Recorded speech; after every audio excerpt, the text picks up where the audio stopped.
My wife had a really bad bike wreck about a month ago and was unconscious for about 10 or 15 minutes. And pretty typical father-son relationship, and he was strict and hard and all those things, a whole lot of things that I didn't enjoy going through as a kid. Dans le monde de la musique country, nous connaissons tous un musicien avec une voix douce et un cœur généreux qui donne de multiples tubes et remporte plus de 20 Grammy Awards et donne plus de 100 chansons à succès dans les charts.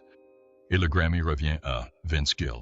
Mais derrière tous ces succès retentissants se cache une histoire cachée, faite de tristesse et de chagrin. L'artiste, qui a débuté comme petit guitariste et est devenu le célèbre chanteur du groupe des Eagles, a dû faire face à la perte immense de ses proches, à la perte colossale de plus de 5 millions de dollars et à une santé soudainement défaillante. Rejoignez-nous pour découvrir les secrets de la vie de Vince Gill, qui l'obligent à se confier sur les blessures intérieures de son cœur. À Norman, dans l'Oklahoma, dans sa petite ville tranquille, la musique flottait dans l'air, coulant comme un fleuve. C'est là que le voyage de Vince Gill a commencé. Né le 12 avril 1957, Vince est né cadet d'une famille de 4 enfants, avec des parents qui, sans le savoir, allaient façonner son avenir de façon profonde. Son père, avocat de profession, était également passionné de musique. Et votre père? C'était un homme complexe. On a eu des difficultés. Vous savez, c'était une relation père-fils assez classique. Et il était strict et dur. Et tout ça, plein de choses que je n'appréciais pas. Chaque soir, il prenait sa guitare, jouait quelques accords et enseignait à Vince la magie de la musique. Ces moments passés avec son père ont été les premières étincelles qui ont allumé la flamme de la passion musicale de Vince. Sa mère a également joué un rôle important dans l'éveil de sa passion. Elle n'était pas seulement une mère bienveillante. Elle était elle-même une musicienne talentueuse. Elle jouait de l'harmonica et chantait des chansons dans la maison. Leur maison était remplie de musique, et chaque membre de la famille, du plus âgé au plus jeune, y participait. Ils se réunissaient tous autour de la maison, écoutant la radio, laissant les sons du monde extérieur imprégner leur cœur. Mais la musique n'était pas la seule à rassembler la famille. Les parents de Vince partageaient également une passion pour le golf, une activité qui contribuait également à créer des liens au sein du foyer. La musique a toujours été au cœur de la vie de Vince. À seulement 5 ans, il a découvert la guitare, non pas grâce à un professeur ou à l'école, mais grâce à sa grand-mère. Mon premier souvenir d'un cantique d'enfance est « How Great Thou Art » que ma grand-mère jouait au piano. C'était une pianiste plutôt accomplie. Je crois que c'est mon premier souvenir conscient de musique. Point final. Elle avait une vieille guitare, et Vince s'asseyait avec elle pour apprendre à gratter. Cette petite guitare, entre les mains d'un jeune garçon, est devenue la clé d'un monde de possibilités. Le simple fait de jouer de sa guitare a été le premier pas vers ce qui allait devenir le destin de Vince. À 8 ans, un événement extraordinaire s'est produit. Aux côtés de son frère Bob, Vince était assis près de la radio, écoutant l'un des plus grands titres de l'époque, Long Tall Texan des Beach Boys. La musique de cet instant les accompagna tous deux, et ils décidèrent de la jouer eux-mêmes. Ils saisirent leurs instruments et, bientôt, ils se mirent à jouer, s'inspirant des ondes de radio qui transportaient les sons du monde jusque chez eux. Ce fut un moment magique. Un lien fraternel s'est noué autour de la musique, un lien qui allait durer toute une vie. À mesure que Vince grandissait, sa passion pour la guitare grandissait aussi. À l'âge de 11 ans, il rencontre Julian Hawken, qui deviendra une figure marquante de sa vie. Julian, guitariste talentueux, reconnaît le talent brut de Vince. Sous sa direction, Vince apprend à perfectionner son jeu, absorbant chaque parcelle de connaissances possible. Je l'ai appelé et je lui ai dit « Mec, je suis désolé, mais je vais refuser cette offre. » J'ai dit « J'adore ce que tu fais, mais si je n'ai pas confiance en moi, je ne sais pas si je pourrais convaincre quelqu'un d'autre. » C'était bien plus que des leçons. Ce fut une véritable transformation. Vince n'apprenait plus seulement à jouer d'un instrument, il devenait musicien. Le parcours musical de Vince ne s'est pas arrêté là. Tout au long de ses études, il a continué à jouer de la guitare, et sa passion n'a fait que grandir. Son dévouement était évident pour tous ceux qui l'entouraient, mais il lui restait un obstacle à surmonter. Nervosité. Vince a fait sa première apparition sur scène à l'école et, comme tout jeune artiste, il était envahi de doutes. Mais sous les projecteurs, il s'est avancé, guitare à la main, et a donné tout son cœur. Malgré le stress, Vince a réalisé une belle performance, surprenant non seulement lui-même, mais aussi tous ceux qui le regardaient. C'est à ce moment-là qu'il a compris que, malgré la peur, La musique était sa vocation, mais malgré son talent, la route vers le succès n'était pas facile. L'ascension de Vince vers la célébrité fut semée d'embûches. Comme beaucoup de musiciens en herbe, il a dû relever des défis. Il travaillait dur pour se faire un nom et se faire une place dans le vaste et compétitif monde de la musique. Mais à chaque note jouée et chaque chanson écrite, il se rapprochait de ce rêve qui semblait inaccessible. Personne ne se doutait que le jeune garçon de Norman, en Oklahoma, était à l'aube d'une expérience incroyable. Son histoire se dévoilait, et le monde allait assister à l'avènement d'une véritable légende musicale. Un don précieux d'une légende de la musique country a permis à un groupe local de se produire à nouveau. Le début d'une carrière musicale. Le parcours de Vince Gill dans le monde de la musique n'était pas qu'un chemin. C'était un combat, une bataille passionnée et une volonté inébranlable. Il a finalement franchi le pas en rejoignant un groupe de bluegrass appelé Mountain Smoke. C'est là, entouré de musiciens, que Vince a véritablement pris forme. Son amour pour la musique n'a fait que s'approfondir, et à chaque note jouée, il savait qu'il se rapprochait de son destin.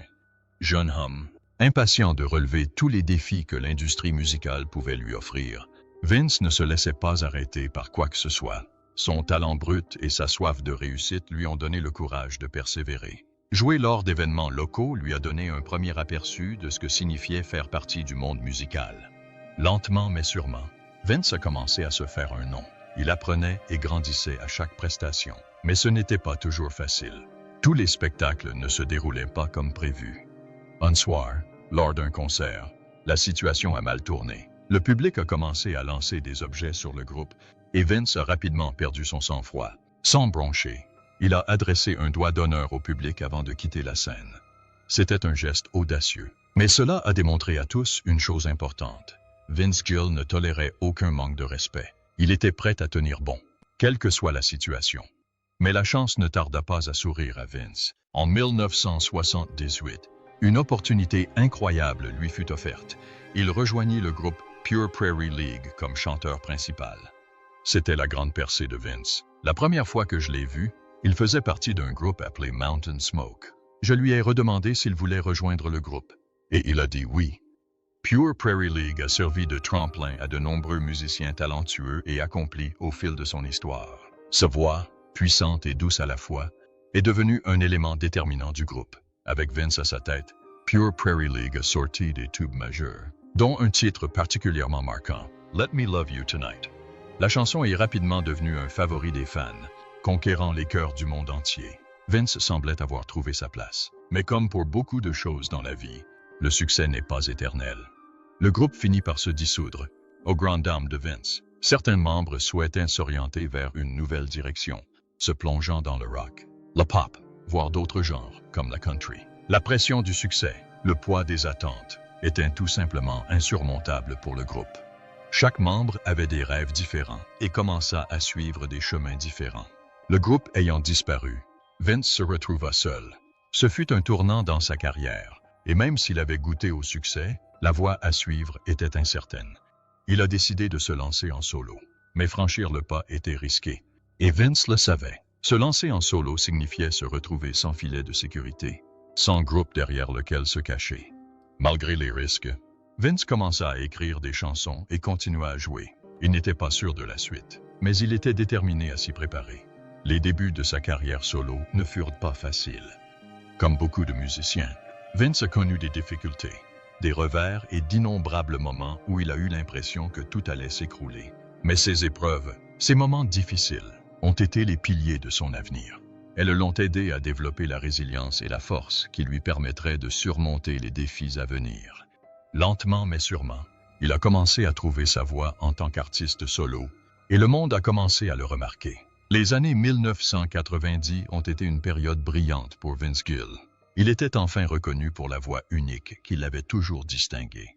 Sa voix douce et puissante s'est fait connaître dans le milieu musical et, très vite, il a gagné le respect de ses pairs. Il ne s'agissait plus seulement de musique, mais de l'héritage que Vince construisait. Il avait travaillé si dur pour en arriver là, et le monde commençait à en récolter les fruits. Son travail acharné fut rapidement reconnu par les plus grands noms de l'industrie. Il remporta de nombreux Grammy Awards, 22 au total pour être précis. Et le Grammy revient à, quand je prononce ton nom, Vince Gill. Eh bien, merci beaucoup. Je regarde cette émission depuis 33 ans, depuis mon âge, donc c'est la première fois que je viens. Chaque récompense témoignait de son talent, de son dévouement et de l'empreinte qu'il avait laissée sur le monde de la musique. Les Grammy Awards comptent parmi les distinctions les plus prestigieuses qu'un artiste puisse recevoir, et pour Vince, chacune d'elles lui rappelait son chemin parcouru. En remporter 22 n'était pas une mince affaire. C'était le fruit d'années de travail acharné, de sacrifices et de talent. Ces récompenses n'étaient pas seulement des trophées pour Vince, elles reflétaient son incroyable parcours. Il représentait les difficultés, les avancées et les innombrables heures qu'il avait passées à perfectionner son art. Gagner un Grammy, ce n'est pas seulement une question de talent, c'est aussi une question de reconnaissance par ses pairs. Et pour Vince, cela signifiait énormément.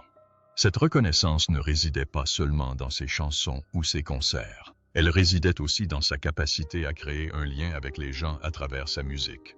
Sa voix avait le don de capter les émotions et de raconter des histoires qui trouvaient un écho auprès des auditeurs. Vince était devenu plus qu'un simple artiste à succès. Il était devenu un symbole de persévérance et de dévouement. À travers les hauts et les bas, à travers chaque moment de doute et de difficulté, Vince Gill avait montré au monde qu'il était une force sur laquelle il fallait compter. Être l'un des artistes solo masculins les plus titrés de son époque, avec 22 Grammy Awards, était un accomplissement considérable. Mais pour Vince, ce n'était pas seulement une question de récompense. C'était aussi une question de parcours, de nuits blanches passées à écrire des chansons, d'heures interminables passées à perfectionner son art et d'un amour indéfectible pour la musique. Ces récompenses reflétaient sa passion, son engagement et sa confiance en lui, même lorsque la route semblait infranchissable. Sur scène, chaque Grammy à la main, Vince pouvait se remémorer sa vie et savoir que chaque instant de lutte en valait la peine. Chaque performance, chaque revers, chaque risque pris. Tout cela l'a mené là. L'industrie musicale l'avait mise à l'épreuve. Mais au final, Vince avait prouvé qu'il était plus que capable non seulement de survivre, mais de prospérer. Il avait gagné sa place parmi les plus grands du monde. Un jour, à l'improviste, Vince Gill reçut un appel inattendu. Il s'agissait d'Irving Azoff, le manager du groupe légendaire The Eagles. Théâtre avec Eaglemania, le plus grand groupe hommage aux Eagles. Leur concert rappelle à beaucoup les Eagles des années 1970. Vince avait du mal à y croire. L'excitation était immense, mais la nervosité l'était tout autant. Les Eagles étaient l'un des groupes les plus emblématiques de l'histoire du rock, et il avait désormais la chance de les rejoindre comme chanteur principal. Mais un défi de taille se présentait. Vince remplaçait Glenn Frey, l'un des membres fondateurs du groupe et l'une des voix les plus appréciées du rock. Vince était nerveux. Comment pourrait-il remplacer quelqu'un d'aussi célèbre et talentueux que Glenn Frey? La voix de Glenn avait été un pilier du son des Eagles, et endosser ce rôle lui semblait une immense responsabilité. Vince se demandait si les fans l'accepteraient ou s'il serait toujours comparé à la légende du rock.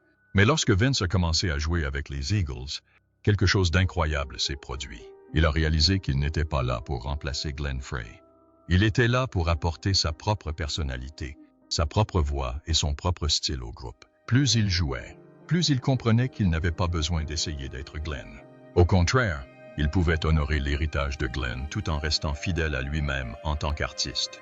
Ce fut un moment de lucidité pour Vince, qui saisit l'occasion de montrer au monde le musicien unique qu'il avait toujours été. Il ne s'agissait pas de remplacer quelqu'un d'autre, mais de trouver sa place dans un nouveau chapitre de l'histoire des Eagles, dans leur vie personnelle. La vie de Vince Gill n'est pas seulement une histoire de récompenses et de tubes, mais aussi de hauts et de bas incroyables, de triomphes et de combats déchirants. Si le monde entier l'a vu accéder à la célébrité, peu connaissaient l'ampleur des combats personnels qu'il a menés. L'un des coups les plus durs a été la mort de son frère, Bob. Bob n'était pas seulement un frère pour Vince, c'était son meilleur ami, son partenaire musical et quelqu'un avec qui il avait partagé d'innombrables souvenirs. Ensemble, ils avaient joué de la musique, voyagé et tissé un lien qui semblait indestructible. Mais tout a basculé un soir, lorsque Bob est décédé tragiquement lors d'une sortie entre amis, l'un des moments les plus éprouvants de la vie, celui où son frère a été grièvement blessé dans un accident de voiture. Dans une interview, Vince a révélé l'ampleur de sa tristesse, affirmant que Bob était la première personne à lui avoir montré ce que signifiait vraiment la musique. Cette perte lui donnait l'impression qu'une partie de lui avait disparu à jamais. Vince peinait à trouver la paix après la mort de son frère. et la musique était devenue son seul moyen de faire face. C'est durant cette période douloureuse qu'il a écrit la chanson « Go Rest on That High Mountain ». Mais ce n'était pas n'importe quelle chanson. C'était l'expression émouvante du chagrin intérieur de Vince, un hommage à son frère qui allait bien au-delà des paroles et des mélodies. C'était un reflet brut et sincère de son âme, une façon pour lui de surmonter la douleur de la perte de l'être le plus proche. Alors que Vince luttait contre son deuil, la vie allait lui réserver encore plus d'obstacles. Même si sa carrière était toujours florissante, Vince se retrouvait en difficulté financière. Il avait investi dans l'espoir d'assurer son avenir, mais les choses ne se sont pas déroulées comme prévu. En 2021, Vince a investi 500 $ dans une entreprise appelée Blue Sky Tech, espérant un rendement rentable. Mais son argent a disparu, sans laisser de traces. Ce n'était pas la fin de ses problèmes financiers. Il avait également investi 700 $ dans une solution d'énergie verte. Mais une fois de plus, il avait perdu une part considérable de son argent, cette fois-ci environ 400 $. Ces difficultés financières ne se sont pas arrêtées là. Vince, espérant redresser la situation, a investi 600 $ dans la crypto-monnaie, mais a perdu 300 $ supplémentaires au passage. Le coup le plus dévastateur est survenu lorsque Vince a investi $1 million dans Cineworld Entertainment, espérant un gros retour sur investissement. Mais cette fois, la perte fut encore plus lourde. Vince perdit la somme colossale de 900 $. Le poids de ses pertes financières commença à peser lourdement sur lui. Vince parlait souvent des difficultés rencontrées pendant cette crise. La pression de ses échecs, combinée au chagrin de la perte de son frère, était écrasante. Il se retrouvait aux prises avec le stress, le chagrin et le désespoir. Et alors que Vince pensait que la situation ne pouvait pas empirer, un autre moment déchirant est survenu en juillet 2022. Sa femme, Amy, a été victime d'un terrible accident de vélo. Vince a été témoin, agonisante, de cette terrible douleur. L'épouse de Vince Gill, la talentueuse Amy Grant, a été hospitalisée après une chute de vélo alors qu'elle roulait avec un ami. Voir quelqu'un qui l'aimait tant souffrir était presque insupportable. Mais la résilience d'Amy était incroyable. Malgré la douleur, elle a persévéré, faisant preuve d'une force qui a inspiré Vince d'une manière qu'il n'aurait jamais pu imaginer. La voir se battre, cependant, était toujours déchirant. Vince disait souvent que c'était l'une des choses les plus difficiles qu'il ait jamais vues. Mais malgré tout cela, la foi de Vince en la vie n'a jamais faibli. Il savait qu'il devait persévérer, même lorsque le monde semblait déterminé à le renverser. Alors qu'il commençait à retrouver son équilibre, un autre obstacle est apparu. Cette fois, il s'agissait de sa santé.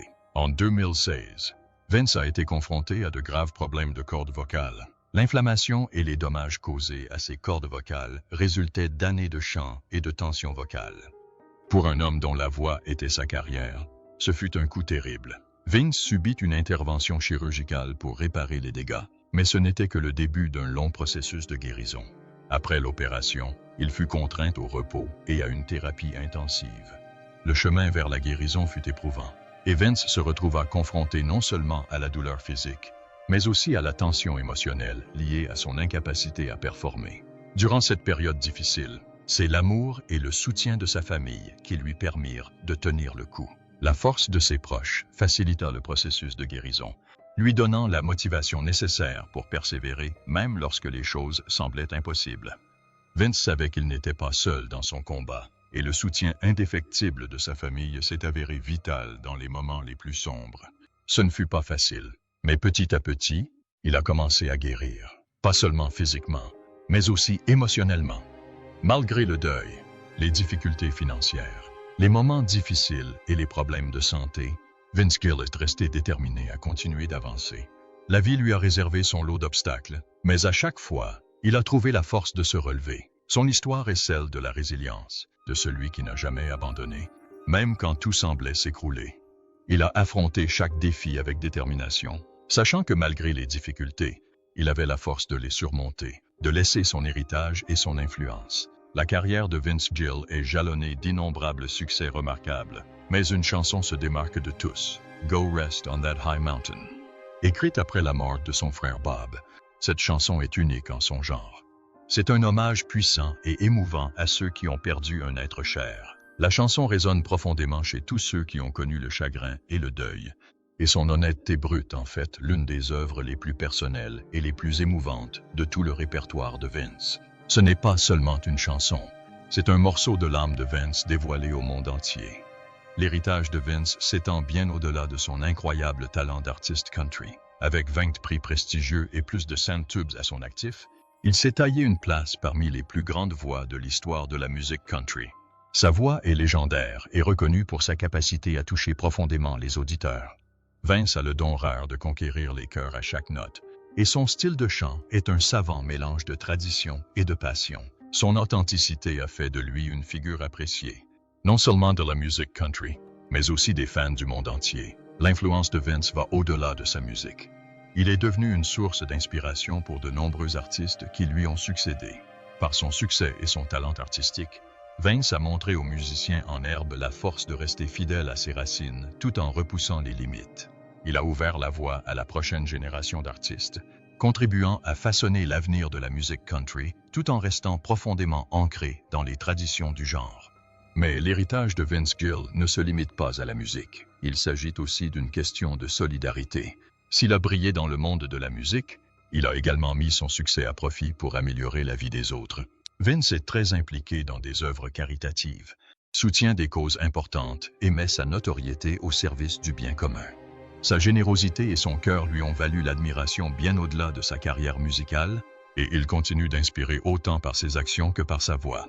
L'héritage de Vince Gill est celui d'une musique intemporelle, d'une émotion profonde et d'une grande compassion. Ses chansons continuent de toucher le public. Son influence sur les jeunes artistes est indéniable. Et son engagement caritatif ne fait que renforcer le respect qu'il a acquis au fil des ans. L'histoire de Vince est unique, mais le lien musical qui les unissait reste un élément puissant de la vie de Keith. Son parcours face à la perte ne s'est pas arrêté là. Outre la perte de son père, il a dû faire face à d'autres moments critiques, comme un incident avec les paparazzi. Être sous les feux de la rampe comporte des risques. Et en 2007, Keith a frôlé la mort alors qu'il conduisait sa moto. Cette expérience lui a rappelé la fragilité de la vie et l'a rendu encore plus conscient des personnes et des choses qui comptent le plus pour lui. Ces pertes ont non seulement façonné sa musique, mais ont aussi approfondi sa compréhension de la vie et de ce qui compte vraiment. Malgré le chagrin et les difficultés rencontrées, Keith a appris à se tourner vers la musique pour se ressourcer et à perpétuer l'héritage de son père à travers son travail. La vie de Keith Urban a été jalonnée de nombreux moments difficiles, mais un incident qui l'a échappé belle est resté gravé dans sa mémoire. En 2007, alors qu'il se rendait à moto à une réunion des alcooliques anonymes à Sydney, un paparazzi a commencé à le suivre sur une autre moto. Ce qui avait commencé comme une simple poursuite s'est vite transformé en danger. Le photographe a poursuivi Keith à travers la circulation, rendant la situation de plus en plus périlleuse. À un moment donné, Keith a dû prendre une décision rapide pour éviter un véhicule arrivant en sens inverse. Ce faisant, il a perdu le contrôle de sa moto et a percuté la route. Par miracle, Keith s'en est sorti indemne. L'incident aurait pu être bien pire et nous a rappelé à quel point la vie peut basculer rapidement. Cela a également montré à quel point les paparazzi peuvent être intrusifs et dangereux lorsqu'ils sont déterminés à prendre une photo. La réaction du photographe a rendu la situation encore plus surprenante. Au lieu de prendre des photos, comme Keith l'avait prévu, le paparazzi a aidé Keith à quitter la route et s'est assuré qu'il allait bien. Keith se souvint plus tard de cette expérience, soulignant que malgré la poursuite effrayante et l'accident, le photographe n'avait pas cherché à prendre de photos. Au contraire, il s'était montré sincèrement préoccupé du bien-être de Keith. Keith fut frappé par l'ironie de la situation, réalisant que même dans un moment aussi dangereux et troublant, la gentillesse pouvait encore être présente. Ce contact avec la mort lui a non seulement appris à apprécier la fragilité de la vie, mais lui a aussi rappelé les manières inattendues dont les gens peuvent faire preuve de gentillesse. Ce moment est resté gravé dans sa mémoire, façonnant sa vision de la célébrité, de la sécurité personnelle et des liens que nous créons avec les autres. Le parcours de Keith Urban vers la célébrité est jalonné d'accomplissements exceptionnels. Malgré de nombreuses difficultés, sa carrière a été véritablement remarquable. En 1990, il a sorti son premier album en Australie, marquant ainsi le début de sa carrière musicale. Cependant, ce n'est que quelques années plus tard, au milieu des années 1990, que Keith s'est installé à Nashville, espérant percer dans le monde de la musique country. Un jeune Australien économise quelques sous emballe sa guitare et part pour Nashville, espérant percer sur le marché colossal de la country américaine. Ça paraît tiré par les cheveux? Pas si vous êtes Keith Urban. En 1999, Keith a connu sa grande percée en sortant son premier album aux États-Unis. Cet album a donné naissance à plusieurs tubes, dont You're Everything et But for the Grace of God. Ce dernier est devenu son premier numéro 1 des charts country américains, consolidant sa place d'étoile montante de la musique country. À partir de ce moment, la carrière de Keith a explosé. Son mélange d'influences country, pop et rock le distingue des autres artistes. Il enchaîne les succès, remportant de nombreux prix et distinctions. Son succès lui permet également de se constituer une base de fans fidèles dans le monde entier. Grâce à son travail acharné, son dévouement et son amour pour la musique, Keith Urban a concrétisé ses rêves et atteint un niveau de succès que beaucoup d'artistes espèrent atteindre. La grande percée de Keith Urban a eu lieu en 2001 lorsqu'il a remporté le prix du meilleur nouveau chanteur masculin aux Academy of Country Music Awards et le prix Horizon de la Country Music Association. Ces distinctions ont contribué à faire de lui une étoile montante de la musique country. En 2002, Keith a sorti son album Asterisk Golden Road Asterisk, qui comprenait le tube Somebody Like You. Ce titre est resté 6 semaines impressionnantes au sommet des charts. Keith a continué à connaître le succès au fil des ans, enchaînant les tubes. Il a remporté plusieurs Grammy Awards, dont celui de la meilleure performance vocale country masculine pour You'll Think of Me en 2005 et Stupid Boy en 2007. L'un de ses plus grands accomplissements a eu lieu en 2012, lorsqu'il a été intronisé au Grand Ole Opry, une étape importante pour tout artiste country. La même année, Keith a mis ses talents de guitariste au service du tube de Tim McGraw, Highway Don't Care, sur lequel Taylor Swift a également participé. Cette collaboration a mis en valeur la polyvalence de Keith, non seulement en tant qu'interprète, mais aussi en tant que musicien talentueux. La carrière de Keith a été marquée par une croissance constante, non seulement dans sa musique, mais aussi dans sa capacité à créer des liens avec ses fans et à créer une musique intemporelle qui continue d'inspirer.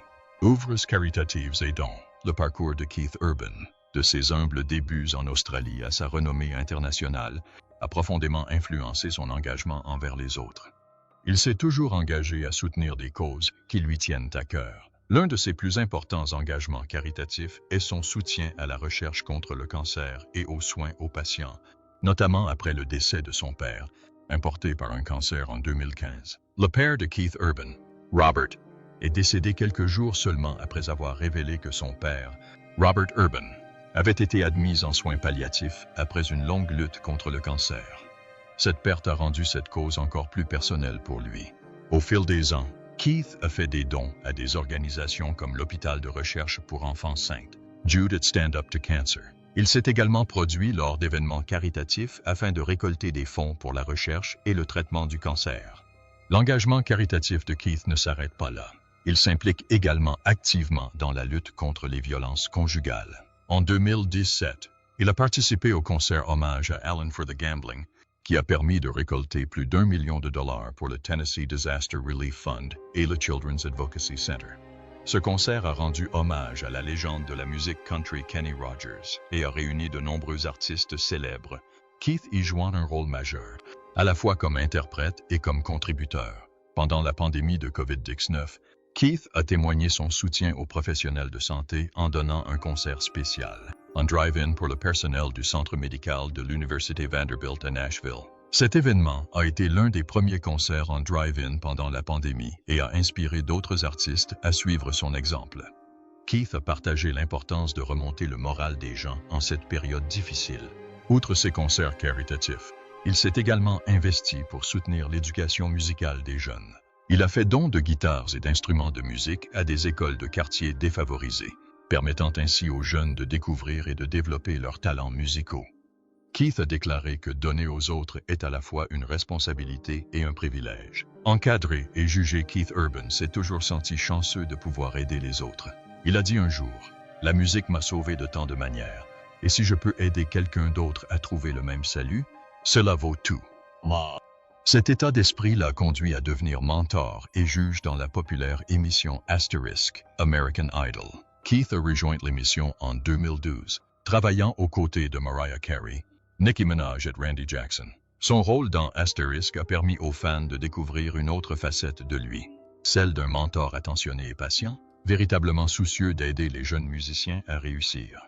L'expérience personnelle de Keith, marquée par les difficultés rencontrées à Nashville et les nombreux refus qu'il a essuyés, l'a aidé à s'identifier au candidat. Il comprenait la difficulté de poursuivre une carrière musicale, ce qui l'a rendu plus empathique dans ses commentaires. Contrairement à certains juges sévères, Keith s'est attaché à prodiguer des conseils positifs.